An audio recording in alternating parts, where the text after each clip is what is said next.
नमस्कार दोस्तों, मैं आशु आपका स्वागत करता हूं हमारे YouTube channel digital study point में।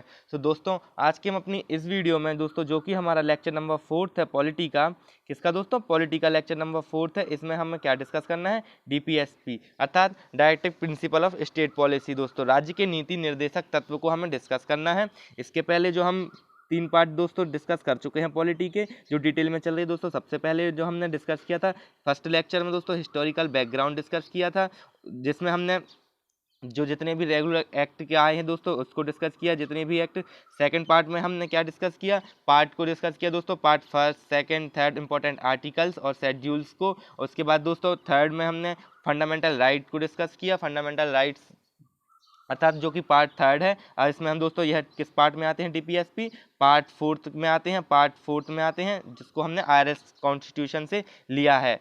चलिए दोस्तों, इसको डिस्कस करते हैं। यदि आपको वीडियो पसंद आए तो इसे लाइक करिए, शेयर करिए और हमारे चैनल को सब्सक्राइब करिए। दोस्तों, इसके साथ साथ ज्योग्राफी की यदि वीडियोस नहीं देखे हमने तो ज्योग्राफी की वीडियोस ऊपर आई बटन पर मिल जाएगी, आप वहां से उसे देख सकते हैं, जो कि डिटेल में डिस्कशन चल रहा है दोस्तों for any competition exam.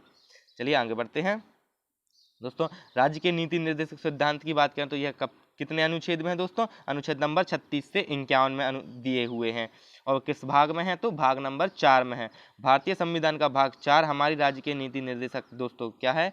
DPSP के नाम से जाने जाते हैं, जो के निर्देशक सिद्धांत से संबंधित है। इस भाग में निहित प्रावधानों को किसी भी अदालत द्वारा लागू नहीं किया जा सकता है दोस्तों, क्योंकि जो फंडामेंटल राइट जो है उसको हम राज्य को लागू करने के लिए दोस्तों व्यवस्था कर सकते हैं। उनको कोर्ट में ले जाकर हम रख सकते हैं, कोर्ट में हम ले जा सकते हैं कि हम हमारे स्टेट में दोस्तों यह जो हमारे फंडामेंटल राइट है उनका हनन हो रहा है। तो दोस्तों लेकिन यदि ये जो फंडामेंटल राइट के साथ साथ दोस्तों जो डीपीएसपी है, इसमें दोस्तों राज्य के लिए मैंडेटरी नहीं होता है। यदि उसे वेलफेयर कंट्री बनाने के लिए दोस्तों यह ऑप्शनल है, यदि आप कर सकते हैं दोस्तों, क्योंकि जो फंडामेंटल राइट हैं और डीपीएसपी हैं, यदि दोनों को लेके कोई भी पॉलिसी मेकर पॉलिसी बनाते हैं तो दोस्तों दोनों इक्वल नहीं हो पाती हैं।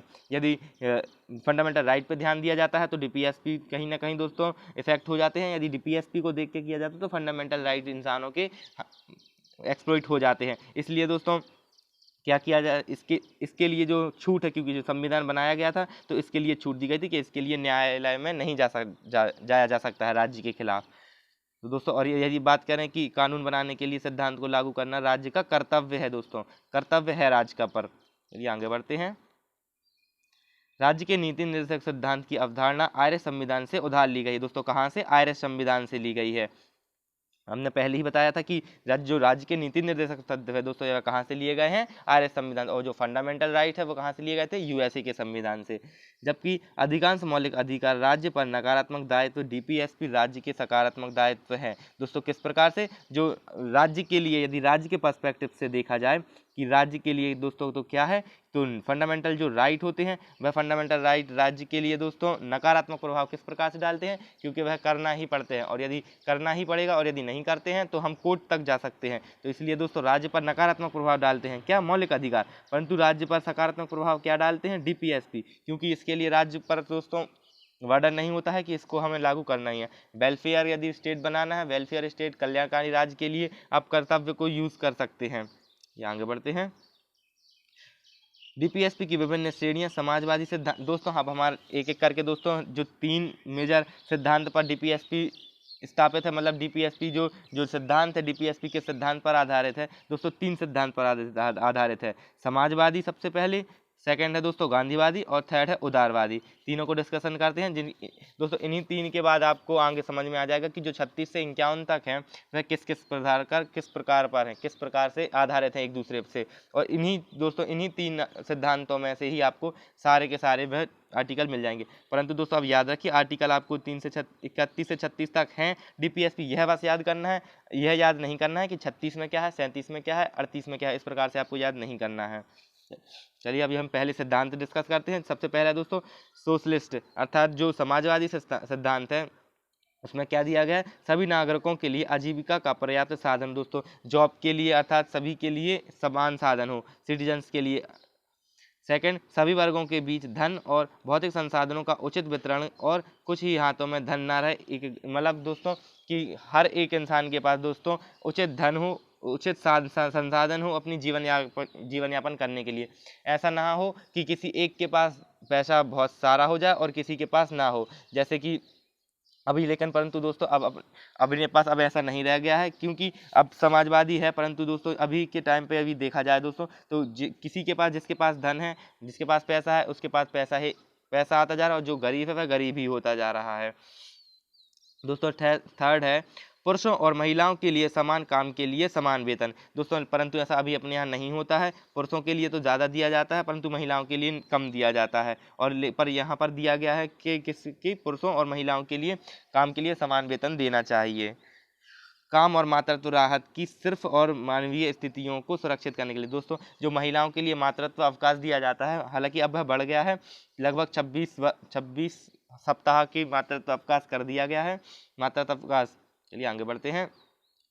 सेकंड सिद्धांत है गांधीवादी सिद्धांत दोस्तों। गांधीवादी सिद्धांत की बात करें तो गांधीवादी सिद्धांत का दोस्तों जो पहला क्लॉज है, क्या दिया है कि गांधीवादी में कि गांधी जी ने कि ग्राम पंचायत होना चाहिए दोस्तों। जो क्या है 3 टियर सिस्टम है दोस्तों, जो बलवंत राय मेहता समिति थी उसने दोस्तों किया था। सबसे नीचे क्या रहेगा दोस्तों, सबसे ऊपर जिला पंचायत, फिर दोस्तों जो पंचायत समिति, और फिर उसके बाद दोस्तों ग्राम सभा। इस प्रकार से 3 टियर सिस्टम बनाए थे दोस्तों, किस समिति ने दोस्तों, बलवंत राय मेहता कमेटी ने।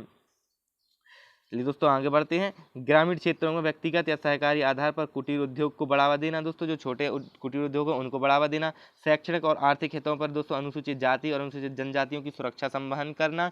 मादक शराब के निषेध और खपत के बारे में लाने के लिए तथा आधुनिक और वैज्ञानिक तर्ज पर और विशेष रूप से गायों के वर्ध पर कृषि और पशुपालन को व्यवस्थित करना दोस्तों। यह क्या है गांधीवादी सिद्धांत में। और क्या क्या दिया है कि शैक्षणिक और आर्थिक हितों पर अनुसूचित और अनुसूचित जनजातियों के लिए दोस्तों सुरक्षा उनके लिए प्रदान करना, शराब के लिए दोस्तों निषेध करना, और आधुनिक और वैज्ञानिक तर्ज पर और विशेष रूप से गायों पर वर्ध पर कृषि दोस्तों, किसके लिए, गायों के पशुपालन के लिए व्यवस्थित करना। दोस्तों यह क्या है गांधीवादी सिद्धांत है, जो डीपीएसपी के लिए है। और दोस्तों यदि हम उदार लिबरल प्रिंसिपल की बात करें, उदार सिद्धांत की, तो भारत के सभी नागरिकों के लिए समान और उदार कानून को सुरक्षित करने के लिए है दोस्तों। न्यायपालिका और कार्यपालिका को अलग, अर्थात जो हमारी जुडिशरी है और जो दोस्तों कार्यपालिका एग्जीक्यूटिव है दोस्तों, इसको अलग करना। क्योंकि यदि यह एक हो जाएंगे तो दोस्तों, यदि न्यायपालिका और कार्यपालिका एक हो गए, जैसे क्या कार्यपालिका जैसे मंत्री हैं और यदि न्यायपालिका है जो जज है, यदि वह एक हो गए तो दोस्तों कभी भी न्याय जस्टिस नहीं होगा। क्योंकि जो नियम यह बनाएंगे वह यदि अपन इसके लिए कोर्ट में लेकर भी जाएंगे खिलाफ, एग्जीक्यूटिव के खिलाफ, तो दोस्तों यदि एग्जीक्यूटिव और न्यायपालिका एक ही हैं तो फिर हमारी सुनी ही नहीं जाएगी। इसलिए दोस्तों उदार सिद्धांत के अंदर अगर दिया गया है जो डीपीएसपी में की संविधान में कि इनको अलग सेपरेट करना है जुडिशरी के लिए एग्जीक्यूटिव से दोस्तों। 3 होते हैं, सबसे पहले क्या होता है लेजिस्लेटिव, फिर एग्जीक्यूटिव और फिर जुडिशरी। लेजिस्लेटिव दोस्तों क्या होती है, जो संविधान बनाती है, और एग्जीक्यूटिव अर्थात जो कार्यपालिका होती है वह संविधान को क्या करती है, जो संविधान जो लॉ बनाए जैसे लेजिस्लेटिव जो विधायपालिका है, विधायिका दोस्तों, उसने न्याय बनाते हैं, यह नियम बनाते हैं, एग्जीक्यूटिव नियम को लागू करते हैं, और जो फिर उसके बाद दोस्तों जो जुडिशरी है, जुडिशरी क्या करती है दोस्तों, उस पर न्याय देती है। इस प्रकार से तीनों सिस्टम चलते हैं। आगे बढ़ते हैं। लोगों के पोषण और जीवन स्तर को बढ़ाने के लिए ऐतिहासिक और राष्ट्रीय हित के स्मारकों की सुरक्षा करना है दोस्तों। जो ऐतिहासिक मॉन्यूमेंट्स हैं, जो हिस्टोरिकल मॉन्यूमेंट हैं, उनकी हमें सुरक्षा क्या निश्चित करती है, इसमें डीपीएसपी में दिया गया उनकी हमें सुरक्षा करनी है। आर्थिक रूप से पिछड़े वर्गों के लिए समान न्याय और मुफ्त कानूनी सहायता दोस्तों। जो आर्थिक रूप से पिछड़े वर्ग हैं, जो जैसे गरीब है जो भी, तो उसके लिए दोस्तों समान न्याय के लिए जो जैसे किसी भी कोर्ट में, हाई कोर्ट में दोस्तों, जो पब्लिक प्रोसिक्यूशन होता है दोस्तों, अर्थात एक कोई वकील रहता है जो मतलब पब्लिक प्रोसिक्यूशन कहलाता है, जो सरकारी वकील रहते हैं, वह यदि गरीब के पास पैसे नहीं तो पब्लिक प्रोसिक्यूशन को हाई किया जा सकता है। और जो जैसे पैसे वाले हैं तो वह पब्लिक ना लेकर, पब्लिक प्रोसिक्यूशन को ना लेकर दोस्तों वह प्राइवेट ले लेते हैं। चलिए आगे बढ़ते हैं। किसी भी उद्योग में लगे संगठनों के प्रबंधन के श्रमिकों की भागीदारी दोस्तों, अर्थात जो किसी भी उद्योग में लगे हैं दोस्तों, तो उनके संगठन होने के लिए प्रबंधन को श्रमिकों की भागीदारी होना चाहिए, तथा पर्यावरण को बढ़ावा देने के लिए दोस्तों, पर्यावरण को सुरक्षा प्रदान करने के लिए, और वनों और वन्य जीव की सुरक्षा करने के लिए। इसलिए दोस्तों जितने भी नेशनल पार्क हैं और दोस्तों जो वाइल्ड लाइफ सेंचुरीज हैं, वह किसके तर्ज पर बनाए जाते हैं दोस्तों, इसी में दिया गया, वरना मंत्रिमंडल जो है वह इनको ना बनाकर वो भी जेब में। चलिए आगे बढ़ते हैं। दोस्तों अब हम बात करते हैं आर्टिकल्स के बारे में कि कौन कौन से आर्टिकल में क्या क्या दिया गया है। दोस्तों आपको समझ बस लेना है कि किस आर्टिकल में क्या है, परंतु यह याद नहीं करना है कि किस आर्टिकल में क्या दिया गया है। आर्टिकल आपको याद कौन से करने हैं, जो फंडामेंटल राइट के आर्टिकल हैं उन्हीं में से क्वेश्चन पूछा जाता है, तो उनको याद करने हैं, जो कहाँ से 12 से 35 तक हैं उनको याद करना है कि 12 में क्या है, 13 में क्या है। परंतु आपको यह याद नहीं करना कि 36 से लेकर 51 तक के जो आर्टिकल है उसको याद नहीं करना है। हाँ, 51A को याद करना है, जिसमें 51A में क्या दिया गया है, 51A में दोस्तों फंडामेंटल ड्यूटीज दी गई हैं, राज्य के जो कर्तव्य हैं वह दिए गए हैं। चलिए आगे हम बात करते हैं। जो 236 में क्या है, राज्य की परिभाषा है, जो पहले में भी दी गई है, पार्ट फर्स्ट में हम पढ़ चुके हैं।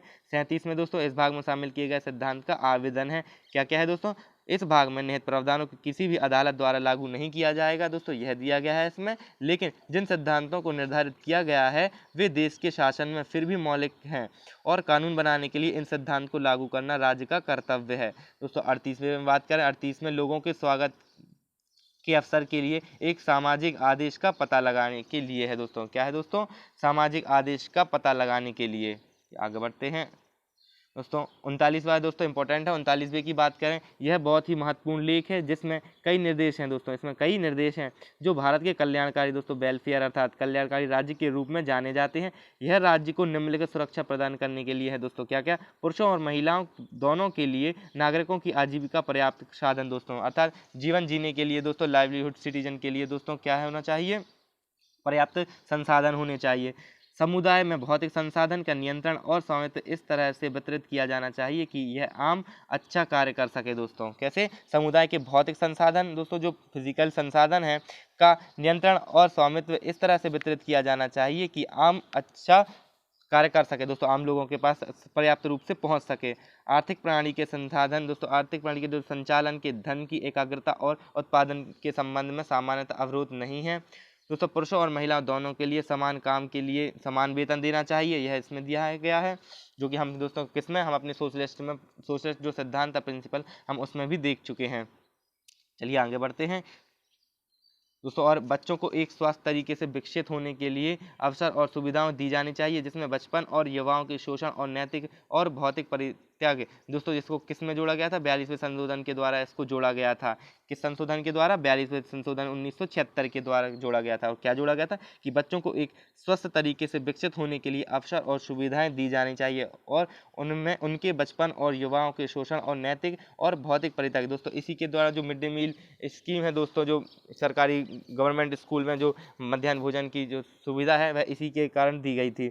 इस प्रकार कला 39वें दोस्तों दायरे में बहुत विस्तृत है दोस्तों, इस प्रकार से। और दोस्तों यदि इसमें 39A की बात करें कि इसमें क्या दिया गया है, तो दोस्तों इसे 42वें संशोधन 1976 के द्वारा इसे भी जोड़ा गया था। इसलिए एक में राज्य को समान न्याय और मुफ्त कानूनी सहायता प्रदान करने की आवश्यकता है दोस्तों, समान न्याय और मुफ्त कानूनी, जो अभी हमने सिद्धांत में समझा था दोस्तों। अब हम लेख की बात करते हैं कि इसमें चौथे में क्या है दोस्तों, 40वें अनुच्छेद में क्या है, तो यह राज्य को ग्राम पंचायत को संगठित करने और उन्हें दोस्तों क्या पर्याप्त शक्तियाँ प्रदान करने के लिए दोस्तों, क्या पर्याप्त शक्ति प्रदान करने के लिए ग्राम पंचायत को यह किस में दिया गया है, अनुच्छेद 40 में दोस्तों। इसमें संसद में 73वां संविधान संशोधन 1992 में पारित किया गया था और इसे किस भाग में जोड़ा गया है, 9वें भाग में जोड़ा गया है। और यह दोस्तों लागू कब हुआ था, 1993 में, क्योंकि 1992 में इसे पारित किया गया था दोस्तों। 41वें की बात करें तो इस अनुच्छेद के तहत राज्य को अपनी आर्थिक क्षमता के अधीन काम करने, शिक्षा का अधिकार और सार्वजनिक सहायता का प्रदान करने का निर्देश दिया जाता है दोस्तों। किसमें दिया जाता है, क्या दिया गया है 41 में दोस्तों, इस अनुच्छेद के तहत क्या राज्य को अपनी आर्थिक जो क्षमता है दोस्तों उसके अधीन काम करे वह, और शिक्षा का अधिकार और सार्वजनिक सहायता को प्रदान करे। आर्टिकल नंबर 42 की बात करें, इस अनुच्छेद के तहत राज्य कार्य और मातृत्व राहत प्रदान करे दोस्तों, मातृत्व की जो सुविधा है दोस्तों इसी आर्टिकल के द्वारा दी जाती है दोस्तों। आगे बढ़ते हैं 43वें की बात करें दोस्तों, आर्टिकल नंबर 43 में दोस्तों क्या दिया गया है, ग्रामीण क्षेत्रों में दोस्तों कुटीर जो उद्योग हैं उनकी सुरक्षा निहित करना और संगठित करने के प्रयासों के लिए निर्देशित करना। 43वें ए में दोस्तों 43वां ए का कब जोड़ा गया, 42वें संशोधन के द्वारा 1976 में इसे भी जोड़ा गया। इसमें क्या है, यह लेख उद्योगों के प्रबंधन में श्रमिकों की भागीदारी सुनिश्चित करना है दोस्तों, उद्योग हैं जो उसके प्रबंधन में श्रमिकों की भागीदारी जो है उसको सुनिश्चित करता है दोस्तों, राज्य द्वारा कानून बनाने के लिए कहता है। 44वें की बात करें, इस लेख में एक बहुत ही महत्वपूर्ण निर्देश है, अर्थात जो पूरे भारत में नागरिकों के लिए एक समान नागरिक संहिता का कार्यान्वयन राज्य को जाति पंथ और दोस्तों जाति है पंथ अर्थात जो संप्रदाय है धर्म के बावजूद सभी नागरिकों के लिए एक समान नागरिक संहिता की दोस्तों जो यूनिफॉर्म सिविल कोड है दोस्तों, यूनिफॉर्म सिविल कोड को लागू करने के बारे में किसमें दिया गया है, 44वें आर्टिकल में। यूनिफॉर्म सिविल कोड दोस्तों क्या है कि किसी भी जाति धर्म सब में दोस्तों एक ही जैसा लॉ हो, चाहे वह हिंदू हो, चाहे वह मुस्लिम हो, चाहे वह सिख ईसाई हो। यह सिर्फ दोस्तों भारत में केवल एक राज्य में यूनिफॉर्म सिविल कोड लगा है, वह है गोवा दोस्तों। गोवा एकमात्र ऐसा राज्य है दोस्तों जहाँ पर यूनिफॉर्म सिविल कोड लगा हुआ है। अर्थात जो जैसे ऐसा नहीं हो सकता कि हिंदू के लिए दोस्तों बच्चों पर पाबंद है जैसे, और वहाँ पर बाकी देशों में जो बाकी राज्यों में क्या है कि मुसलमानों पर दोस्तों पाबंदी नहीं है, परंतु यूनिफॉर्म सिविल कोड एकमात्र कहाँ पर गोवा में लगा है, जहाँ पर मुसलमानों पर भी रिस्ट्रिक्शन है और हिंदूज पर भी रिस्ट्रिक्शंस हैं। इस प्रकार दोस्तों और बाकी नियम भी जितने भी रहते हैं सारे नियम सेम रहते हैं।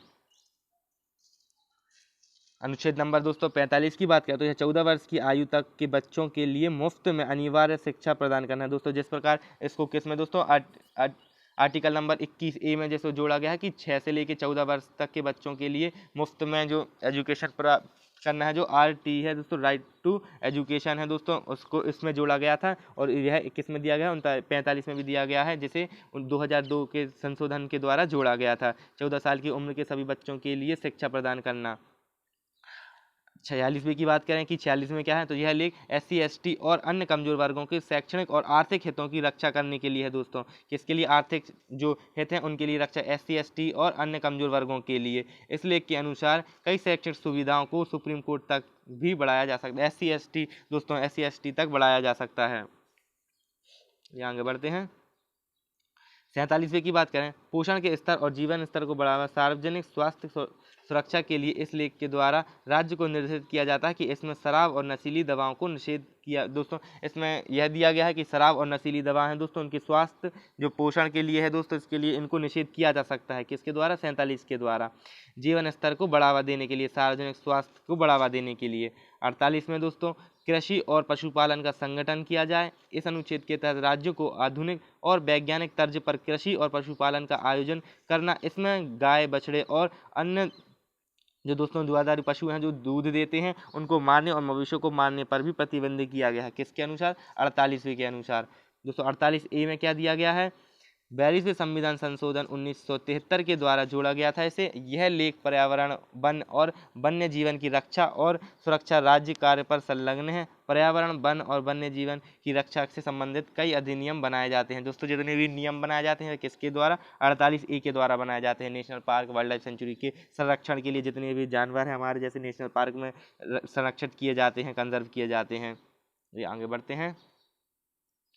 अनुच्छेद नंबर 49 में क्या है, यह लेख राज्य को स्मारक और राष्ट्रीय महत्व के स्थानों की रक्षा करता है दोस्तों। जो मॉन्यूमेंट्स हैं नेशनल के दोस्तों, नेशनल इंपॉर्टेंस हिस्टोरिकल, उनकी जो सुरक्षा प्रदान करता है किसमें, 49 में। क्योंकि जैसे वो नाम लिख जाते हैं ना, उसमें यह नाम लिख के चले जाते हैं दोस्तों। इन सब के लिए दोस्तों यह हमारा कर्तव्य है कि हमें नहीं करने चाहिए, क्योंकि दोस्तों मौलिक कर्तव्य में दिया गया, इनकी अपन के लिए मौलिक कर्तव्य जो है हमारे फंडामेंटल ड्यूटीज़, उसमें भी इसको एड ऑन किया गया है। 50वां क्या है, राज्य के सार्वजनिक सेवाओं में कार्यपालिका से न्यायपालिका को अलग करना। यह लेख प्रदान करता है कि राज्य में कार्यपालिका नियंत्रण से मुक्त एक अलग न्यायिक सेवा होनी चाहिए। यह लेख 1973 में दोस्तों जोड़ा गया था। किसमें, 19 CRPC की धारा के द्वारा जोड़ा गया था, संशोधन करके लागू किया गया था, जिसके तहत राज्यों के न्यायिक मजिस्ट्रेट अलग से नियुक्त किए जा सकते हैं दोस्तों। अलग से न्यायिक जो मजिस्ट्रेट है उसको अलग से नियुक्त किया जा सकता है, कार्यपालिका इसको नहीं करेगी, इससे अलग रहेगा। उच्च न्यायालय के प्रति जवाबदेह है, ना कि राज्य कार्यकारिणी के लिए दोस्तों। और 51 में क्या है, इस लेख में राज्य को अंतर्राष्ट्रीय शांति और सुरक्षा बढ़ाने के लिए राष्ट्रों के बीच अच्छे संबंध बनाए रखने और अंतर्राष्ट्रीय कानून के सम्मान करने की आवश्यकता है। इसमें क्या है दोस्तों, अंतर्राष्ट्रीय हमें शांति और सुरक्षा बनाए रखने के लिए नियम है। तो दोस्तों यह थे आज की वीडियो। यह वीडियो आपको कैसी लगी आप कमेंट बॉक्स में बताइए। हमने इसमें क्या है दोस्तों डिस्कस किया है दोस्तों, 36 से लेकर के इसमें DPSP डिस्कस किए हैं। DPSP जिसमें क्या है दोस्तों, 36 से लेकर 51 तक के। और दोस्तों 51A में जो दिया गया है फंडामेंटल ड्यूटीज अर्थात जो मौलिक कर्तव्य है, उसको हम नेक्स्ट पार्ट में डिस्कस करेंगे। दोस्तों यदि आपने पिछली वीडियोस नहीं देखी हैं तो ऊपर आई बटन पर लिंक दी है, आप वहां से उसे देख सकते हैं। यदि आपको वीडियो पसंद आए तो उसे लाइक करिए, शेयर करिए और हमारे चैनल को सब्सक्राइब करिए। Thanks for watching.